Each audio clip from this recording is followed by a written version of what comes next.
What's going on, everybody? Welcome to another Angle of Pursuit podcast, your fantasy football home over at fakepigskin.com. I'm your host, Kyle Robert. You can follow me on Twitter at NotoriousKRO, and as you can see on our sweet new backdrop, you can actually see my Twitter handle, and it's pretty awesome, I'm not going to lie.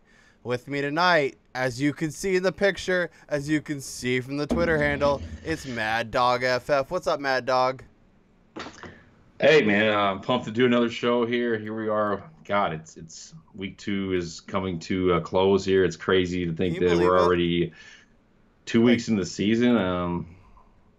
My head is just spinning from all these injuries, and we're gonna get to those later.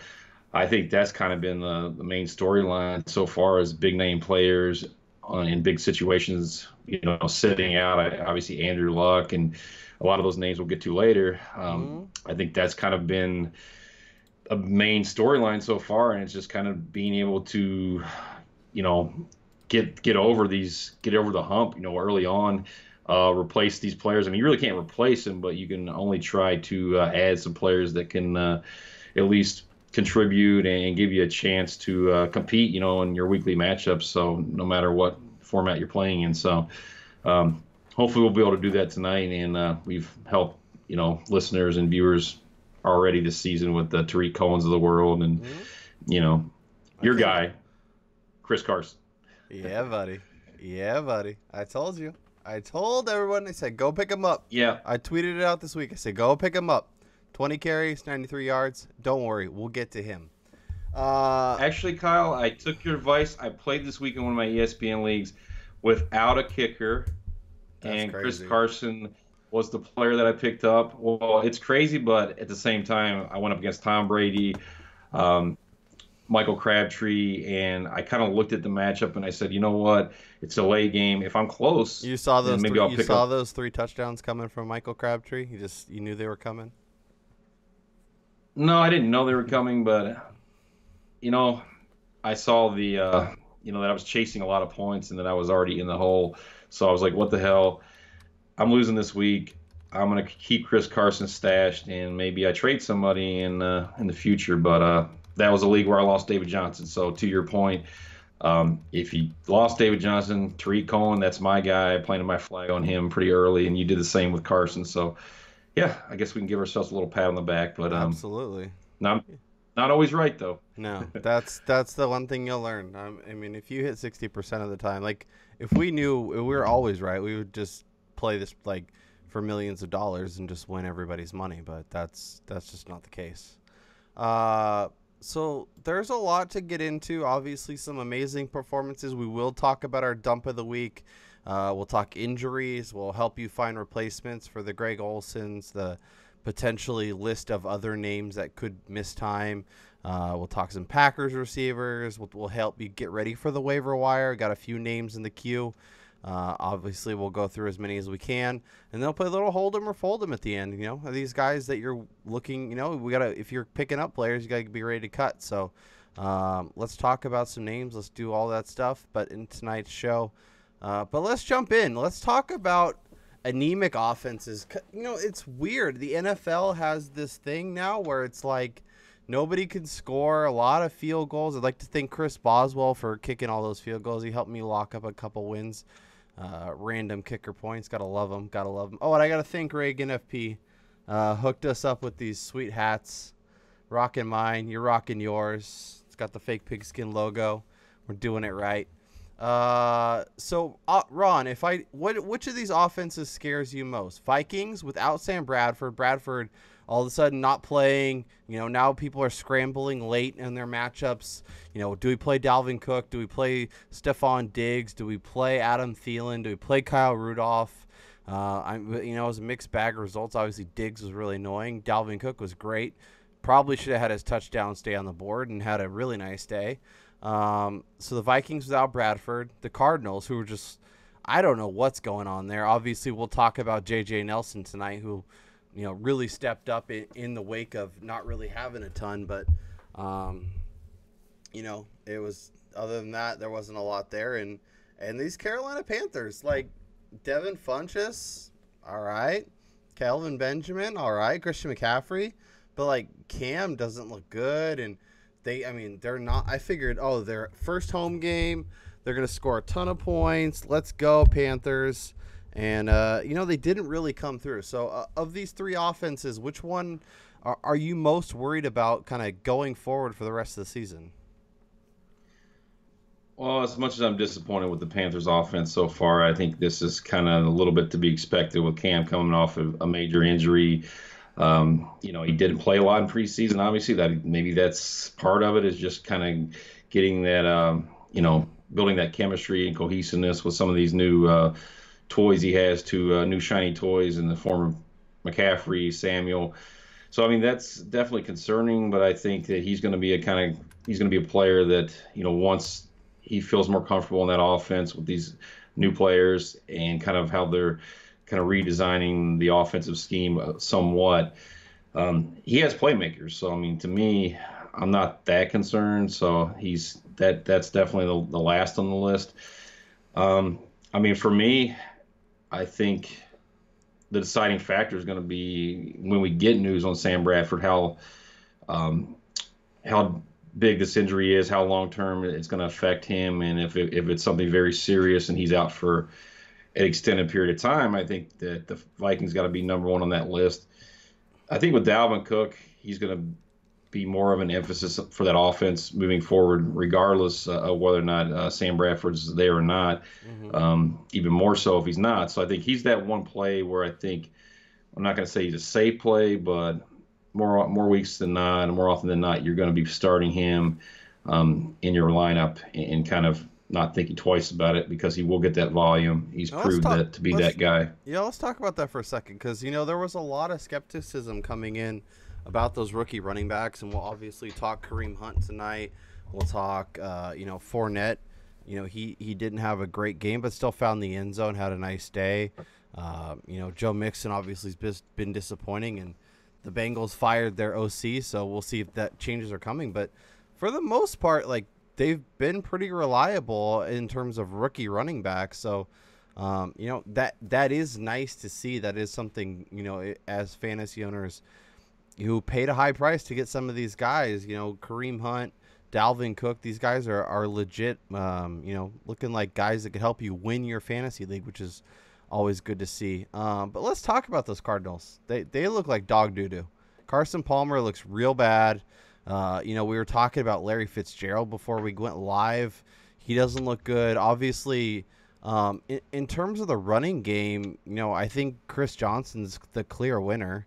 11 carries, 44 yards, supposed to be getting his role increased. Kerwin Williams looked real bad again. 2.4 yards a carry.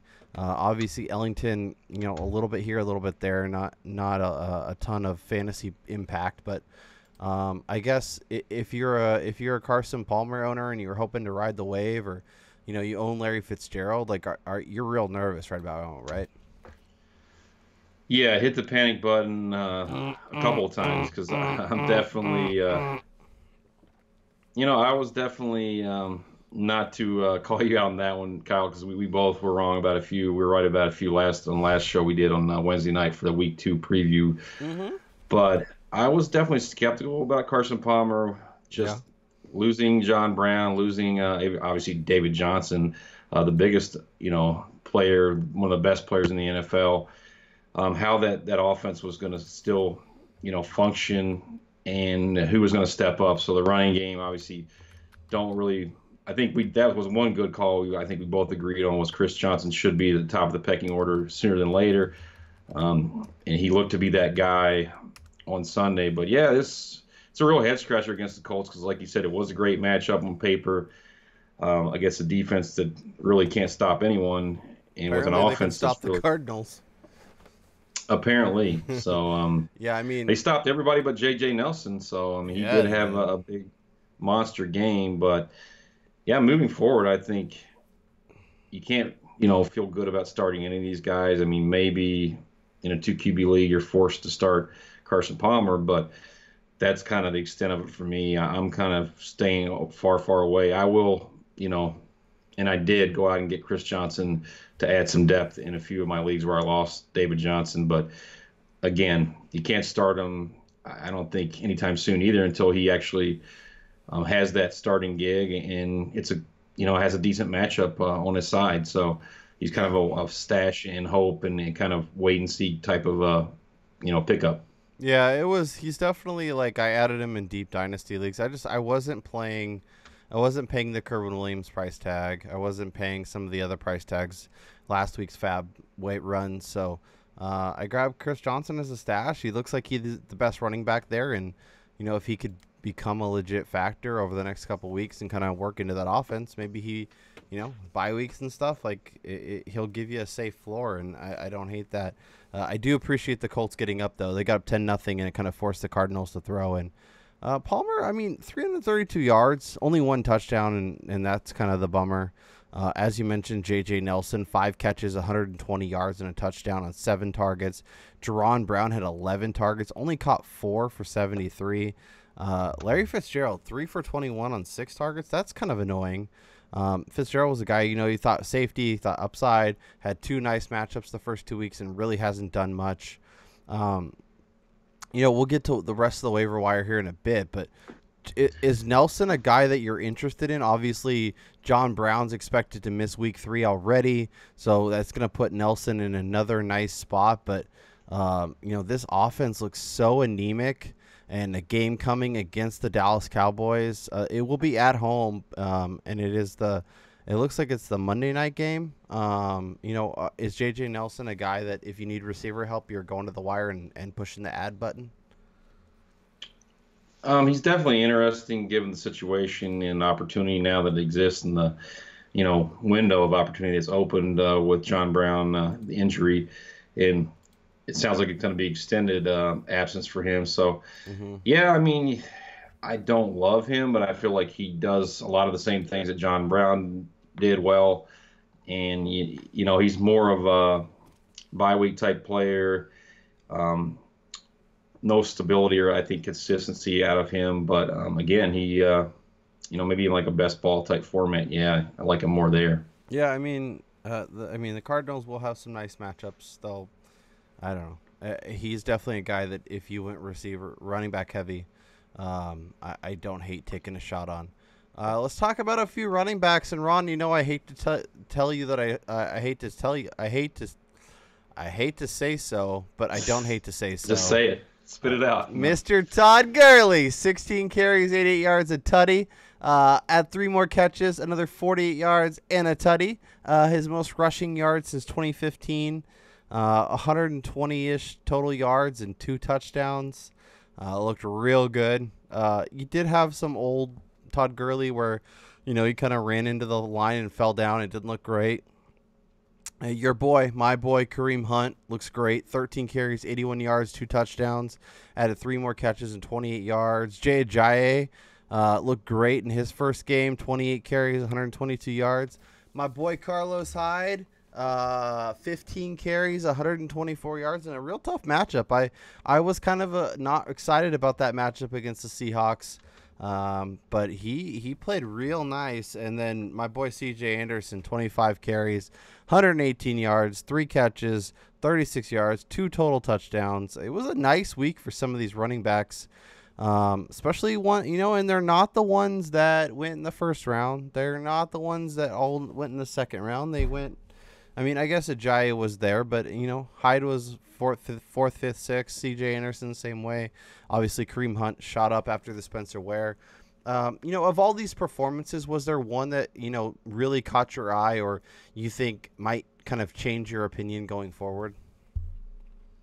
Well, I was already high on Hyde, and I was optimistic about him being the focal point of that offense and kind of being that workhorse running back. And probably liked him a little bit more than you did last week, but I can't say anything about that because I was not buying Todd Gurley. So Kareem Hunt, yeah, we expected him to come down a little bit, but again, he's a guy that I've been high on for quite some time, leading up or after the Senior Bowl. He was definitely a player that I thought in the landing spot was prime for him that just, completely increased his value substantially. So, yeah, maybe I'm looking the most at Todd Gurley, this performance as being one of his best in a long time, and if this is something he can build on, or if maybe this is kind of be or go down as probably his best performance all year long. So I think that's the one that's most, I'm most skeptical of and most like interested in watching kind of how he performs moving forward. Yeah, and I liked seeing another week of him involved in the passing game. Like, I think that's a real thing that, on those weeks when they have those tough matchups, if he keeps getting 3 for 30, 4 for 40, especially in those PPR leagues, Todd Gurley's going to be a lot safer and a lot more reliable and an option that, fantasy owners can actually count on a week-to-week basis, which is real nice. I did want to throw out a couple more running backs. I got a big shout out to my boy Ty Monty. Only had 35 yards rushing, but had 75 yards receiving. Had 2 touchdowns, looked real good. And then Devonta Freeman, 84 yards, 2 touchdowns. So it was a nice week for running backs. Obviously, there was also some bad performances. We'll get to our dumps of the week here in a bit. I do want to pick your brain real quick because I think this is an interesting question. DeMarco Murray looked real bad. 9 carries, 25 yards. He's obviously banged up a little bit. The Titans took over the game and kind of let him just relax the rest of the game. Derrick Henry, 14, 92, averaged 6.6 yards a carry with a touchdown. Is he a guy that, do you think this is going to be a backfield that kind of becomes a lot more 50-50 and maybe even Henry takes over? Or do you think Murray's a little banged up? It was a game where they got, they kind of got ahead and just let Murray rest. And Henry will have a game or two like this throughout the season, but Murray's still the guy for fantasy owners to rely on. Yeah, Murray's still the guy, and he's going to be the guy. I think maybe this was more of a product of him kind of being banged up. Mm-hmm. And to me, I mean, look at last year. We saw Henry have one of his better games, I think, against the same Jacksonville team. So, absolutely. Obviously, the defense has improved. That was maybe more of a product of garbage time, game script, and kind of in the second half of that game where he broke off some big runs. But I think, though, watching his touchdown run, I mean, that was, that he looked beast style on that. It was kind of like almost like shades of Marshawn Lynch back in his like prime when I watched that run live. So I definitely think that he's showing well early, and he's earning more carries, and he's cutting into that, getting a bigger piece of that pie in that backfield. So I think that's you have to feel good about owning him, even if you don't have Murray. You have to feel good about moving forward him, vulturing some touchdowns here and there and scoring for this team. So I think that's something I'm optimistic about with Derrick Henry. Yeah. Now, so are you, if you don't own DeMarco Murray and the owner in your league is panicking, is he a guy you're going to go trade for, or, do you still think the price might be a little too high based upon what we've seen so far? The price is not right, Kyle, but I will give a shout out to one of my co-hosts at the Dynasty Zone. That's Tom Corson. He wrote a really great article last week, which I was skeptical of.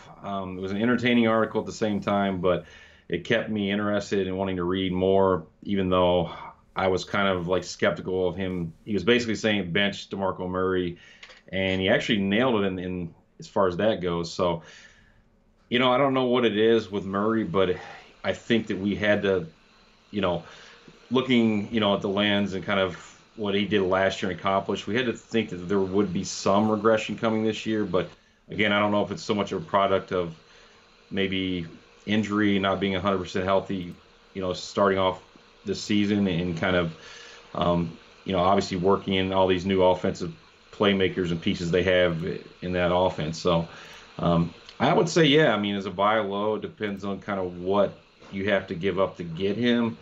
But if you were a David Johnson owner, or you are, why not send out a kind of like a buy low offer and see what happens, because he's a running back that's going to get carries in that offense regardless. Yeah, I'm definitely looking to buy him if I can get him for a reasonable price. Like, I have some wide receiver heavy teams. If I can trade one of those pieces for him, it's an investment I'm willing to make. Maybe I'm being foolish. I am also a Titans fan, so take that for what it's worth. But I do think he's interesting.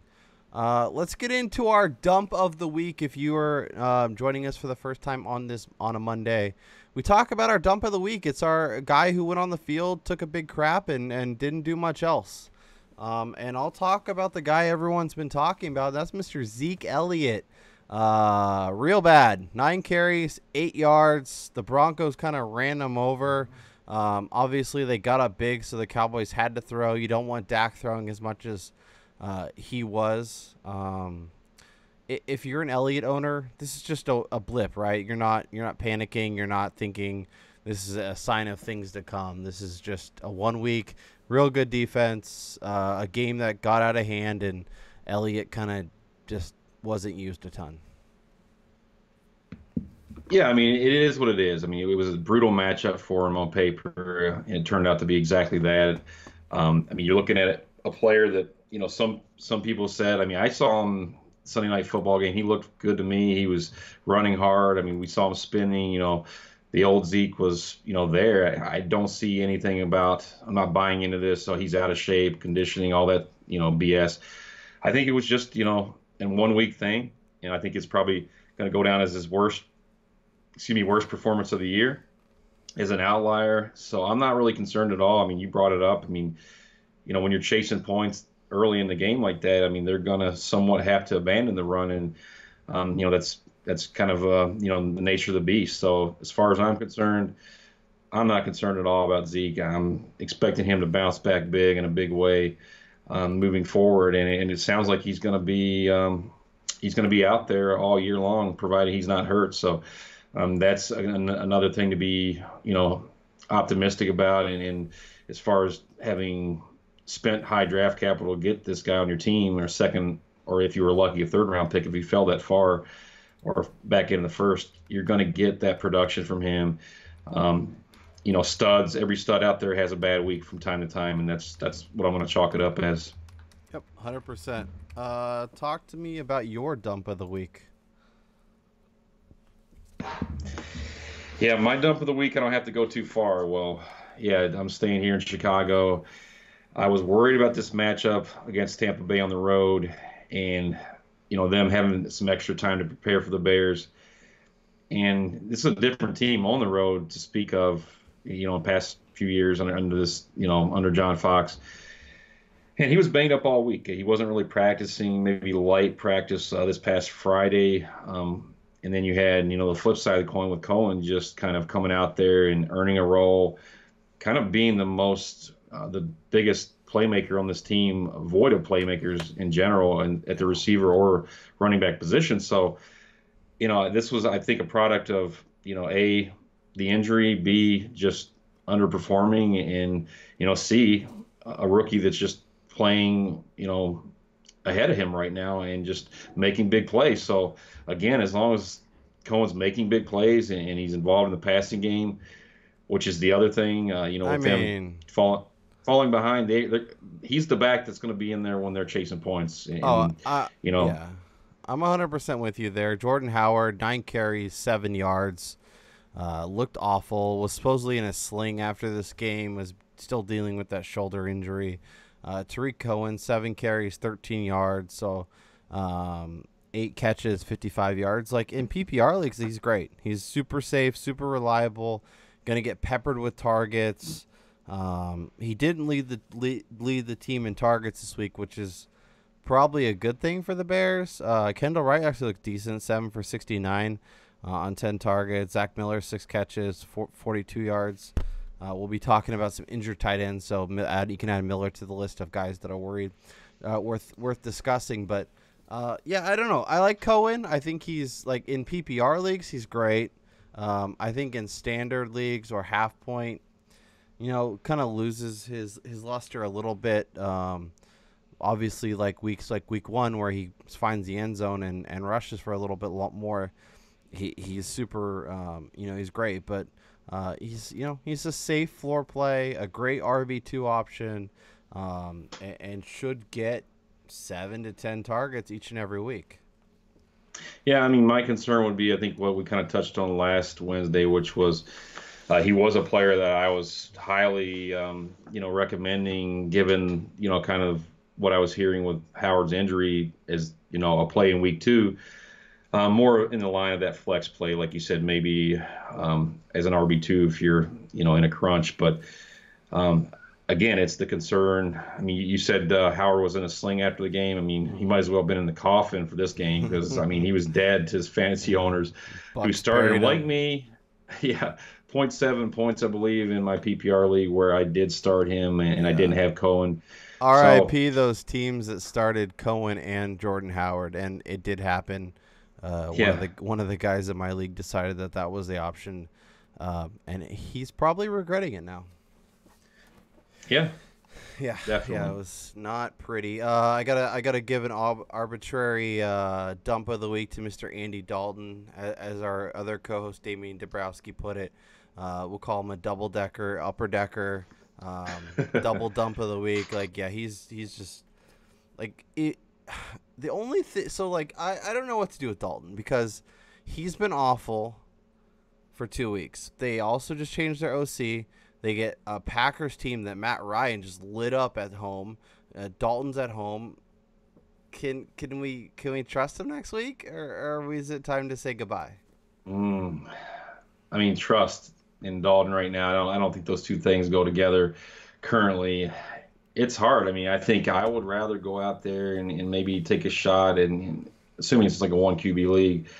I mean, go after a guy like maybe Jared Goff that went undrafted if he's still out there. Trevor Siemian, spend a little bit of your fab money. Yeah, buddy, Trevor Siemian. I started him. Get the hot guy. Leagues. I mean, 250. Yeah, I'm not saying cut him. Exactly. He's producing and he keeps doing it. So, yeah, I mean, it's frustrating. And then I think Tyler Boyd was out, and then we'll talk about it a little bit later too with Eifert. But just real quick, I mean. Yeah, Eifert, a bigger part of that offense piece. So I think that's concerning. Yeah, I mean, if Eifert's out, assuming he is, I'm sitting Dalton on the pine right now, and I'm going to wait until he shows me something before I put any level of trust in him. Yeah, and if you own him in a league where it's like a 1-quarterback league where you have a better option, like I'm fine with cutting him, but this week will provide a nice glimpse into what his potential is. Like, would you rather start Cam Newton at home against the Saints or Andy Dalton on the road versus the Packers? I'm going Cam at home against the Saints because their secondary is just putrid. I mean, Tom Brady exposed it time and time again. And you got to think that at some point Cam Newton is going to show something. So I guess you could say the same about Dalton. But, again, I think being at home, I'm going to go with Cam. I just feel like the upside is there for him to have a bounce-back week. Yeah, there's some opportunities like this is either a prove it or lose it week. I think Cam's kind of in there. I think Dalton's in there. I think I don't know. There's a few that I think we'll talk about more on Wednesday with Damian. But if you're looking at options, this is really a big week for a lot of these guys. Quick question from our chat, Ron. We're gonna hit the waiver wire here in a bit, but if you have if you have the number one waiver priority and you need a running back, are you adding Chris Thompson, the PPR back who looked really good on Sunday against those Rams, or are you picking up my boy Chris Carson, 20 carries, 93 yards? Oh, it's PPR league. So let's see. So for PPR, is it Chris Carson or is it Chris Thompson? And then we'll do standard. I think if you're going upside, I think Chris Carson's the pick. But since it's PPR and you're looking at the, Rob Kelly, the news there. I mean, depending on those updates, I think you got to go with the safer ad in PPR. That's Chris Thompson because he's going to have a role no matter whether or not Rob Kelly's out there or not. Mm-hmm. With Chris Carson, there's going to be, you could see it kind of turning into maybe a hot hand approach. Obviously, we'll talk about him more later, but I like him more maybe for the upside. If you can, afford to kind of wait a little bit, and you don't need him to start right this second. But if you're in a pinch, in PPR, I think Thompson's safer. Yeah, I think for PPR, if you want safety, Thompson. For our question, it's non-PPR. I'm absolutely going Chris Carson. He's the guy. He got 20 of the 25 carries at the running back spot. Thomas Rawls looked bad. He looks injured and didn't play much after the first quarter. So Chris Carson is my guy.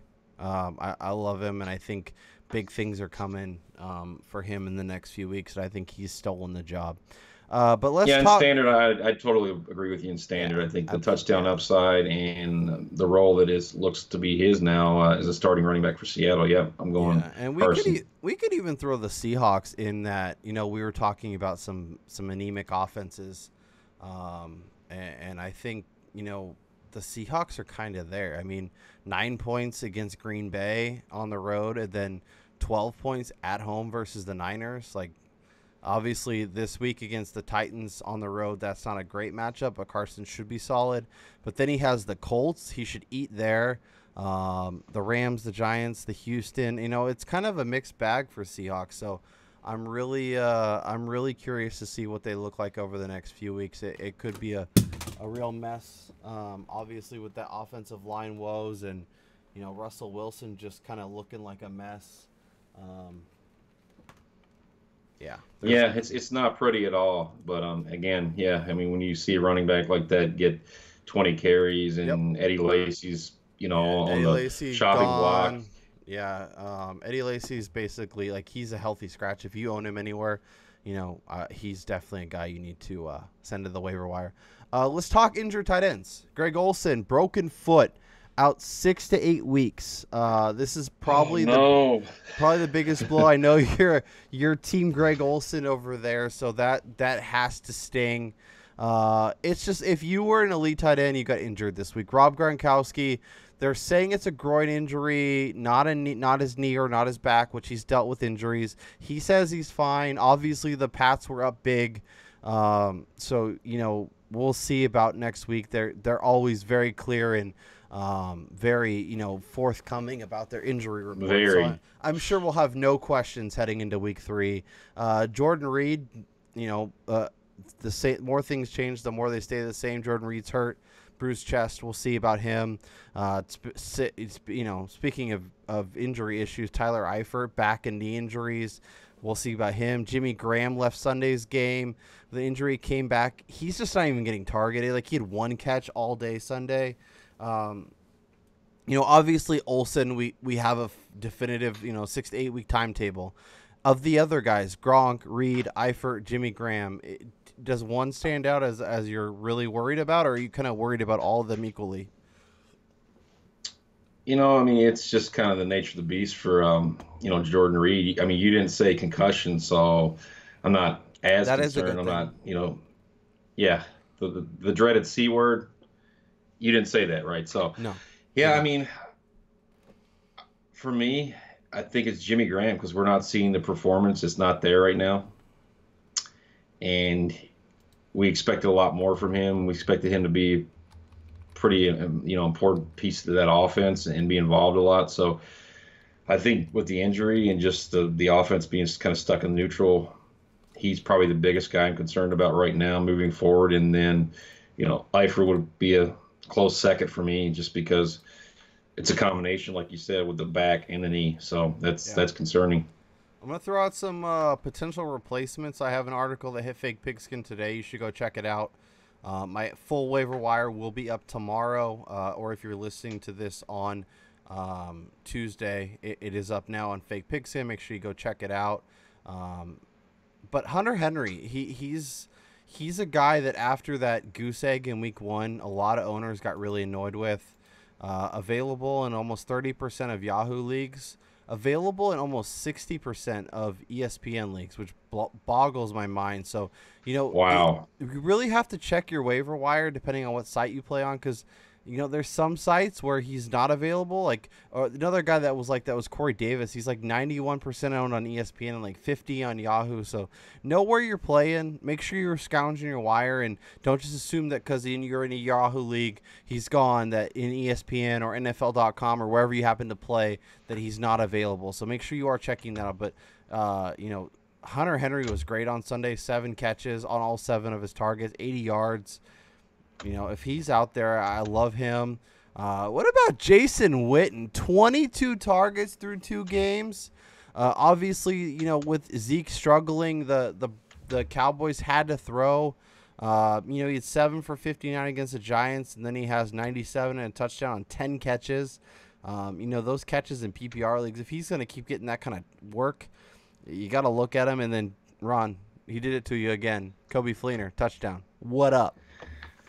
Oh, man. I'd rather talk about Jason Witten, the old wily vet who's just continually does it.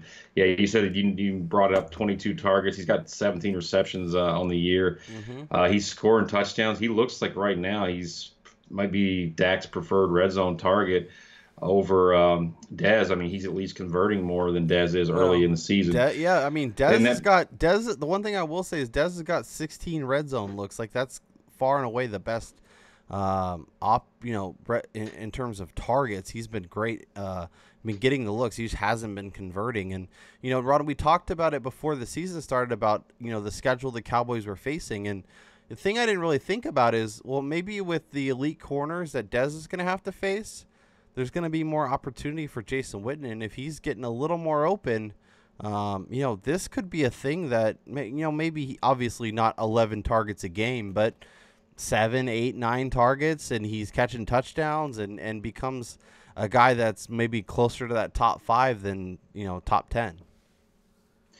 Yeah, I mean, again, as long as those targets are there and he's being looked to in the red zone, he's going to continually just be a consistent option. And like you said, I mean, he could definitely keep this up and finish the year in the top 5. I would say more realistically, maybe top 8 and for tight ends and for scoring, but I mean, hell, with all the tight ends you just named off as far as injury concerns, I mean, he could very easily find himself in the top 5, given his early production and if he maintains that. So, yeah, he's a guy that you need to make a priority add. I mean, I'm with you on Henry. I think I would go Henry more for an upside.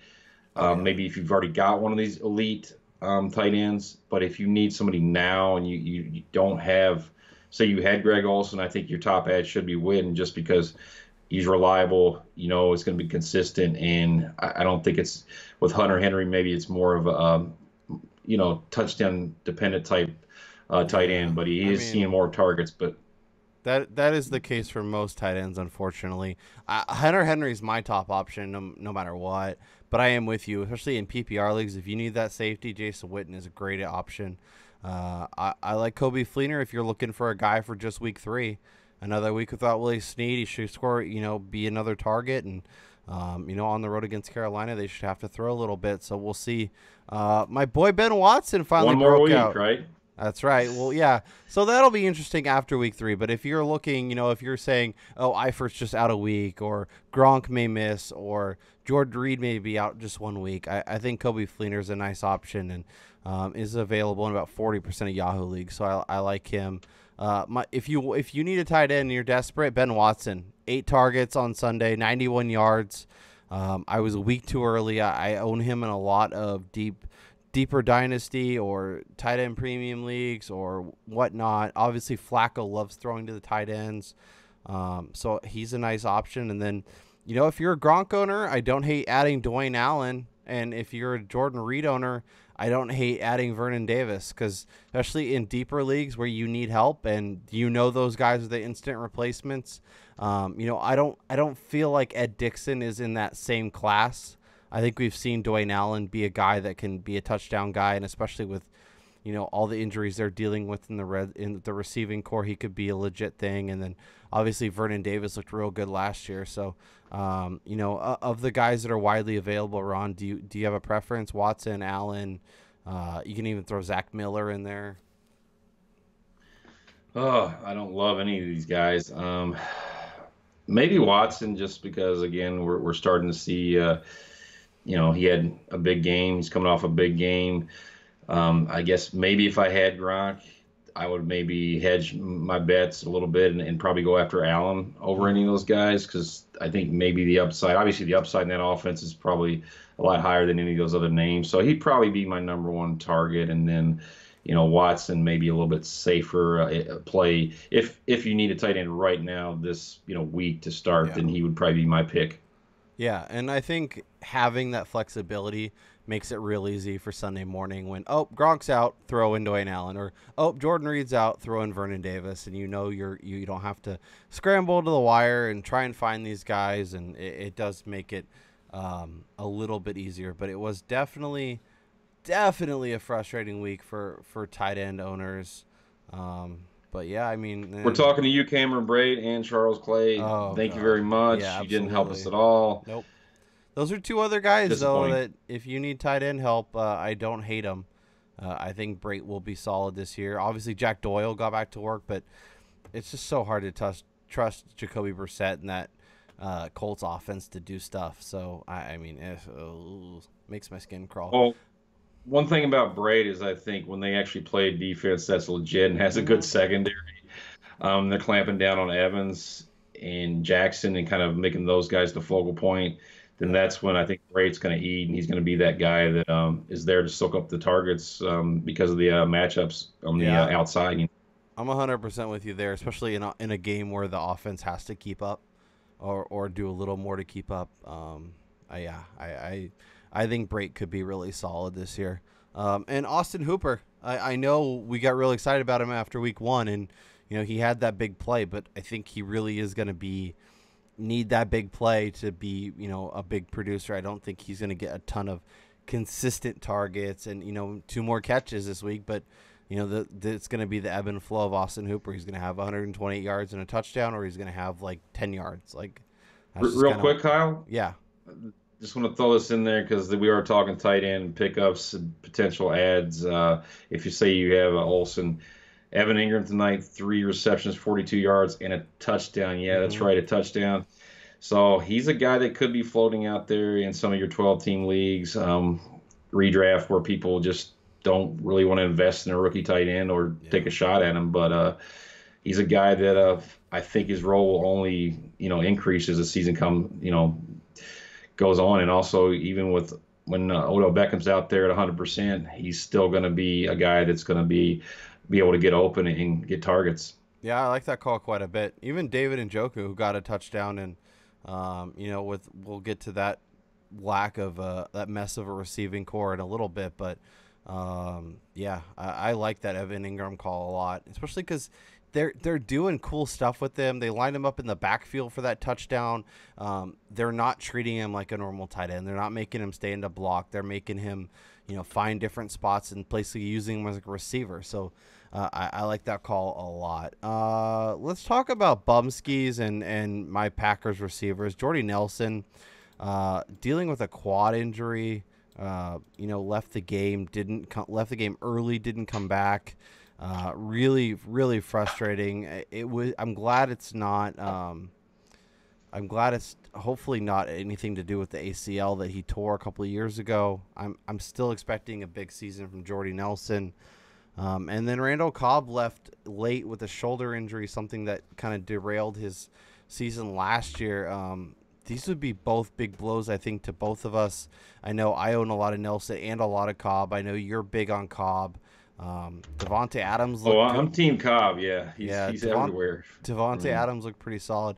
Geronimo Allison is actually an interesting guy that if one or both of these guys is out next week and you're in deeper leagues, could be a waiver wire target. But, do you think, especially in terms of Cobb, it was more of he was banged up, the game was out of hand, so they didn't want to throw him back out there?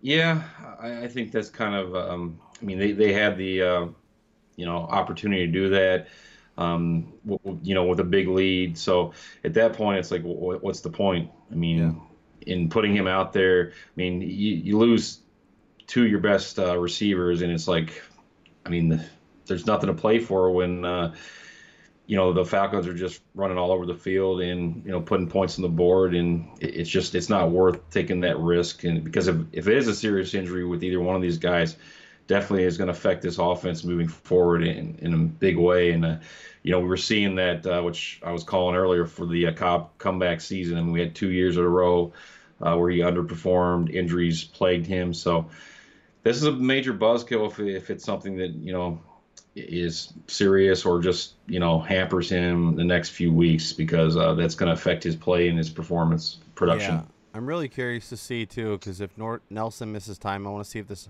offense seems to hum along, and if Ty Montgomery maybe is a benefactor of this, we'll see how this plays out. Rob Or Kelly, Jamal Williams more. He gets Jamal. Well, more. that's what they could do is they could put Montgomery out as a receiver basically, Exactly. and let Jamal Williams play. So that could be another interesting thing. Um, Rob Kelly, they thought it was a fractured rib, which would have been really bad. He seems to be okay, but I don't plan on him playing this week, but we'll see. P. Ryan got a big workload, 21 carries. Obviously, Chris Thompson had the big game. He's kind of in that Cohen class where he's going to get the passing down work. If he breaks one off, if he gets a long run for a touchdown, he's going to have a real nice day. Real safe in PPR leagues. I don't know that I'm rushing out to think he's going to be the quote guy. I think P. Ryan will be the guy if Kelly misses time. Are you in agreement with me there? Yeah, I mean, he profiles as that first and second down thumper in that offense that they kind of need to move the chains, short yardage back, kind of that grinder, which Chris Thompson is not. I mean, Chris Thompson's great at what he does, but they need that back. So I don't know who's behind him that would give him any type of competition. Yeah. Yeah, I think P. Ryan, if you're looking for a guy that can start for you, would be a good guy to pick up this week if he's out there in your leagues. I think could, even if you don't play him right away, he could take that job if Kelly misses time. Speaking of just like what's going on? Corey Coleman broke his hand again. Like I'm getting real frustrated with this guy. I was expecting a nice season, and then Kenny Britt's out here just not even trying. Getting the coaches are so mad at him, and they're not playing him snaps. Like he didn't get one catch for like 2 yards on Sunday. Not even. But he got paid. He did, got paid, yeah. And now starter money. And now he's like, yeah, I'm all set on that. Now I'm all set. But let's talk about Rashard Higgins as we kind of transition towards the waiver wire. Obviously, I don't know that he's a guy that in shallow leagues you're running out to add, but he was a real difference maker. Had 11 targets, caught 7 for 95 on Sunday. This is a guy that Matt Harmon, if you read his reception perception, was a big fan of, and I'll be putting that in my waiver wire article so you can check that out. But is Rashard Higgins a guy that if you're in deeper leagues, if you're looking for a potential, dart throw, that could be a guy that just gets a ton of targets and becomes a legit thing this year? Correct me if I'm wrong. He was actually cut, then re-signed. Yeah, so he was cut. He was signed to the practice squad, and then he was promoted before this game. So obviously, it's funny how sometimes this will work out where a player is like Buck Allen, the same thing. Like it looks like he's on his way out of the NFL, hangs around just long enough to deal with some injury issues, and then all of a sudden, once the pathway is clear, they emerge and they do stuff. So you think this was just a 1 week fluky performance, and it isn't really worth adding?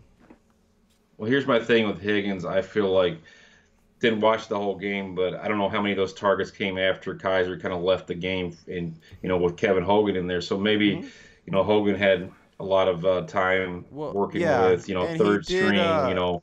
The one thing I will built say some is chemistry with him. Is Kaiser did come back into the game. So Kaiser had 31 attempts. Hogan only had 11.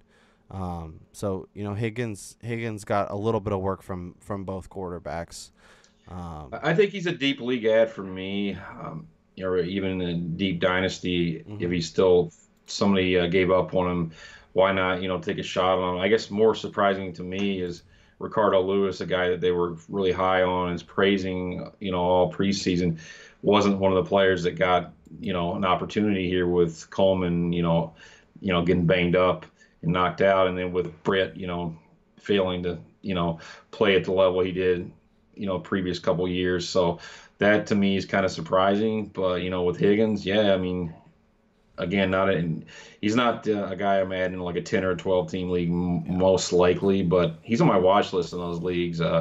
If I'm, paper thin at receiver. Yeah, and if you have flexibility, like if you want to, I'm not saying rush out and add him, or not rush out and play him, but like if you have room on the back of your roster and you like where your team's at, and maybe you miss out on some of the other guys we're going to talk about, you add him, see what happens. Obviously, we talked about my boy Chris Carson, 20 carries, 93 yards, the lead back in Seattle. If he's out there, I'm getting him. Chris Johnson looked good. I think he's the guy. Obviously, Arizona is probably a situation that you might want to avoid if you can. But desperate times call for desperate measures. Like, would you rather add Chris Johnson or Samaje Perine?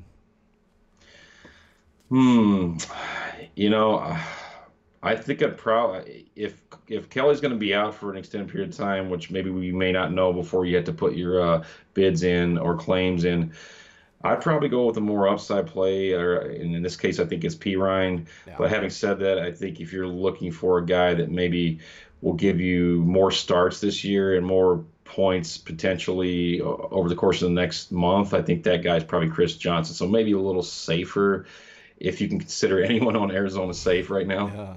Yeah, I mean, if it's somebody you're going to have to play over the next 3 weeks, he's probably the guy, but I'm with you. It's probably Perine. And I think, would you rather, if you're owning a Redskins backfield, or I guess, would you rather own Chris Johnson or Chris Thompson? Would that be, league dependent? Like if it's PPR, then you're going Chris Thompson, and if it's standard, you're going Chris I think Johnson? so. I'm going, in PPR, it's definitely Chris Thompson, not really even close. In my opinion. And then if it's, non-PPR, I think Chris Johnson, just because the volume will be there. And I think he's going to be, at some point, if they ever get close to the goal line, he'll be that preferred goal line running back. Yeah. It looks like Javorius Allen's stealing his show in Baltimore. 14 carries, 66 yards, 5 catches, 35 yards. He was on the field for 43 of the 68 snaps by the offense. Terrence West obviously had some carries, but only saw 16 snaps. Is Allen stealing the role here in Baltimore and becoming the lead back for the Ravens? It sure the hell looks that way. And, with Buck Allen, in PPR leagues, this is not something, that he just all of a sudden he's breaking out. I mean, he had in his rookie year, I think he had one game where he had, I think, double-digit receptions. I think 10 receptions in one of those games. So it's not that he hasn't ever done it before. It's just that he hasn't been consistent and had the opportunity to kind of have that role long term. But he's definitely winning it right now, and he's getting the majority of snaps out there. And I think that says pretty much everything you need to know if you're investing in that backfield at all. He's definitely, I think, the guy you want to go after and get. You probably missed your opportunity because in most leagues, I would say competitive leagues, he was gone last week, and people hemorrhaged a lot of fab money to get him and use their top waiver claim. He's only owned in 55% of Yahoo leagues, so he's out there in a lot of leagues. So a lot of people weren't buying the 1 week blip. Let's talk receivers. Obviously, we mentioned J.J. Nelson. Your boy Tyler Lockett looked good. 6 catches, 64 yards, 9 targets. Outsnapped Paul Richardson. Would you rather take a shot on Lockett or J.J. Nelson over the next few weeks? I'm all team Lockett. I feel like if this guy is healthy, just kind of like similar to my Cobb take, I mean, this is a type of player that's out there. If he's getting a lot of targets, which he can get a decent amount of targets right now with this offense kind of stalling, and the fact that Jimmy Graham, we don't know where he's at as far as moving forward if he's going to be out. Yeah, I mean, I think someone has to pick up, the slack here, and I think that guy could definitely be Tyler Lockett. I mean, a lot of people were on the Paul Richardson bandwagon early, but again, I think the player that's done it before and shown to be, a dynamic playmaker for them, especially in his rookie season, and then, I think that's definitely Lockett, and we saw him last year play injured the entire season, so you got to kind of look past that. When you look at a player like Lockett or evaluate him. Yeah, I mean, Lockett's available in 60% of Yahoo leagues. J.J. Nelson's available in 80%. Like, I like both those guys a lot this week. In shallower leagues, Jermaine Kearse, I know never Jets is a slogan that will probably get you pretty far. But he has 11 targets. Obviously, 4 for 64 and 2 touchdowns was a real nice day. That's not something you can expect. But if he's the number one there and he's kind of getting peppered with targets, like, do you think he's worth a look, worth a dart throw, or is he kind of just a blip on the radar? Got to be pretty desperate to be going after Curse. I mean, if I'm stashing anybody on that Jets team, and as far as receivers go, it's Darius Stewart for me. I'm just sitting on him and hoping that he gets an opportunity at some point. But yeah, I mean, I don't want any part of any of these receivers right now on the Jets, and quite honestly, any of the players outside of maybe Forte, in a pinch. I think that there's just nothing really there. I mean, Powell. I'm just not seeing the offense move Bilal the Powell ball. is just not getting the work. Everyone swore he was going to get all this work and blah, blah, blah. Elijah McGuire had 6 carries, 29 yards. Bilal Powell had 6 for 13. Bilal Powell had no catches on 2 targets. Like, I don't know. People were taking him in the 6th, 7th, 8th round. That's overdrafted. Yeah, he was one of the top overdrafted players out there. Yeah. Are you adding Jermaine Kearse? Are you adding let's talk deep league. So your options are Jermaine Kearse, Rashard Higgins, or Kendall Wright. And maybe let's say PPR. Let's say these are all guys that are going to get targets. If you need one, in the next few weeks, who do you like the most? It's hard to depend on any of them, but if I'm going to pinch, I'm going Kendall Wright because I think the targets will be there. Again, with the really void of any pass catchers right now, playmakers, he's going to be a guy that I think moving forward, I think when Trubisky takes over here in a couple of weeks, which is going to happen, I'm calling that. Yeah, what is your read on that? You think like maybe another week or two, and then it's the Trubisky show the rest of the way? Yeah, I've already placed a few bets with a few of my fellow Bears, friends and fans, and I'm going like week 4, week 5. I really feel strongly that, if we start out 0-4, I mean, why not put him out there and see if he can give us a spark in the offense, which I think he could. It's just, Glennon's not the answer, and Glennon's not helping us, even be competitive in the game. I mean, week 1, maybe that's the goal, Ronald. Maybe the goal is to not be competitive. Well, if John Fox is a lame duck head coach, then maybe they don't care. But at some point, if John Fox is a lame duck head coach, he should maybe call his own shots and, let the rookie see what he's got. Yeah, so I'm looking at their schedule. They have Pittsburgh, Green Bay, the Vikings, and the Ravens over the next 4 weeks. I bet Glennon starts all 4 of those. And then it's the Trubisky show against the Panthers, against the Saints, at home versus the Packers, versus the Lions. The Browns to end the season. Like that's a nice little run where he could become a thing. So if you're in super flex leagues and he's available, I think he's a guy that I'm stashing, and let's see where we can get. I'm with you. I think Kendall Wright's the answer. At least if I have to start somebody soon. If I'm shooting for pure upside, Higgins is probably my guy. Yeah. I think there is, like, if you're looking for a guy that could sit on your bench and maybe become something, he could be a real interesting name. What about Wolf? Let him marinate on your bench. Yeah, I like the Higgins call, but again, if you need production now, it's pretty straightforward. It's right. Yep, 100% in agreement there. What about Will Fuller? This is a guy that broke his collarbone. Obviously, Deshaun Watson's now the starter. They're peppering DeAndre Hopkins with targets, but Will Fuller broke his collarbone early in the preseason. He's already back to practice. Is he a guy that if you have some flexibility on the back end of your bench, that you're kind of stashing to see if he kind of comes back and becomes the guy that some of us saw we're thinking he could do this year, and we saw flashes of last year? Yeah, I mean, he had a great start to his career, and last year we saw him just put up early on. He was outscoring Nuke for the first 3 or 4 weeks of the season, and it wasn't even really close. But yeah, I mean, he's that big play type receiver. He's obviously got that track speed, and he's a type of receiver that I wouldn't mind taking a shot on in a deeper league and stashing him.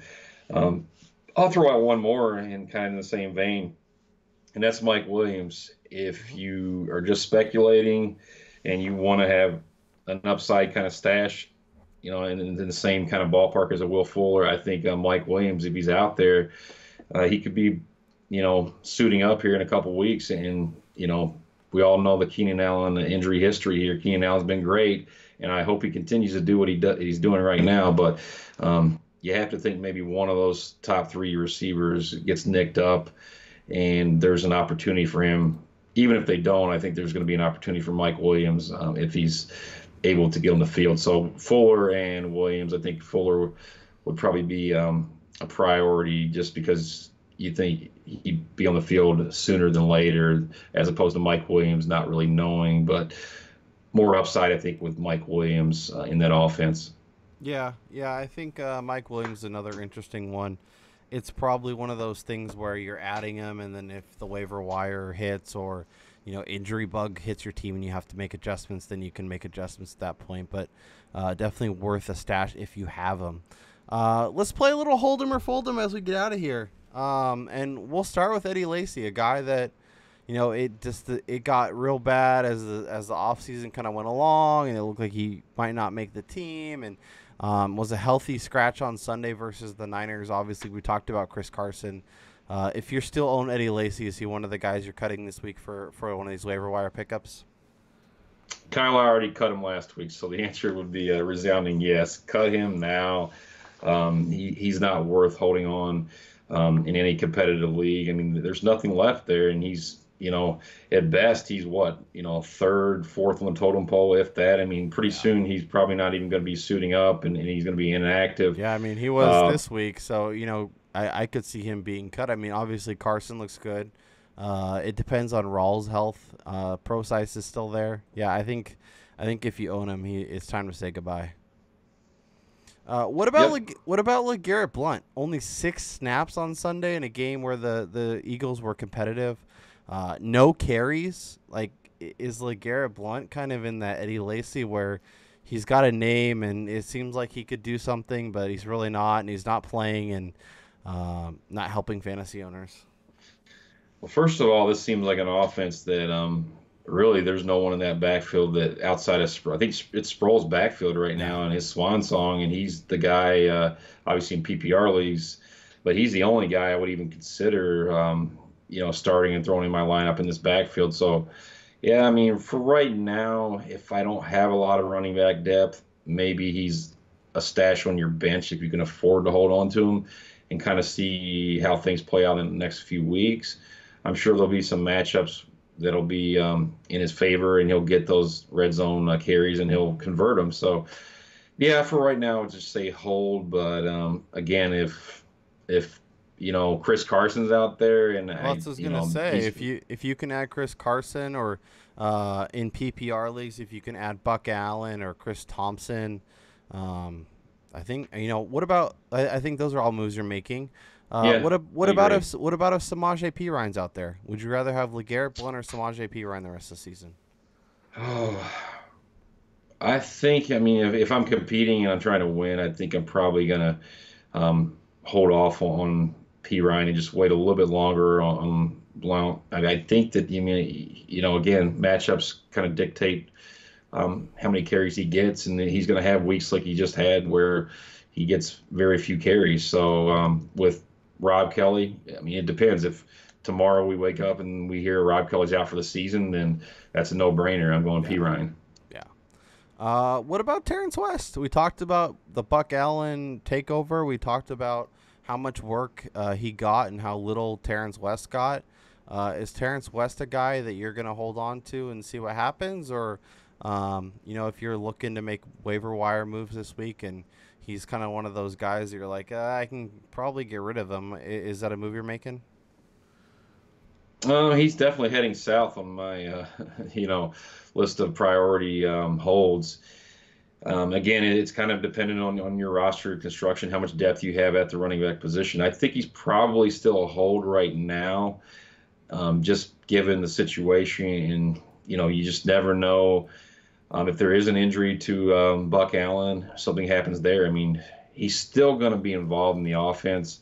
So I guess it kind of depends. Would I probably drop him for any of those other guys right now? I mean, PPR I'd probably drop him for Chris Thompson, but in non PPR I'd probably go. Yeah, that's tough. Chris Carson, your guy, or West.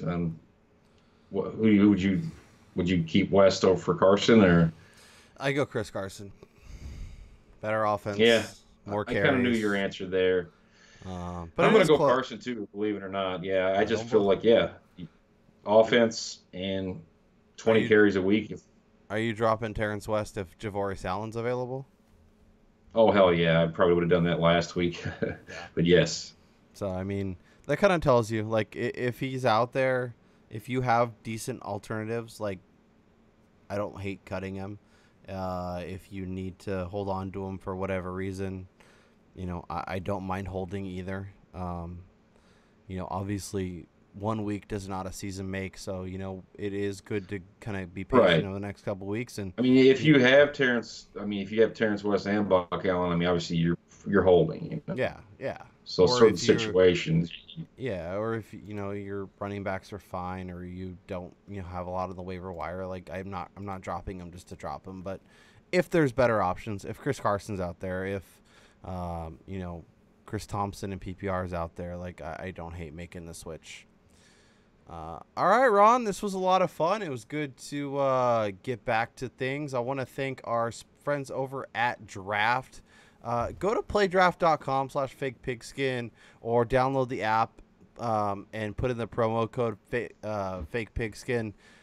There is no more best ball leagues as the season has started, but they do have an awesome DFS tool or a game where you, instead of everybody, all these sharks being able to put in all their their algorithms to find the best lineups, it's a draft, so you have to actually pick players, and only one person gets Brady, only one person gets Aaron Rodgers, and it's a really cool thing. And if you deposit $5, you get an extra $3 ticket for this Sunday's action, plus you get a year of Fake Pigskin Elite, our elite service, which has DFS content, including a draft article by our Damian Dabrowski. You also get access to my waiver wire article, Ben's defensive streaming article, all kinds of good stuff.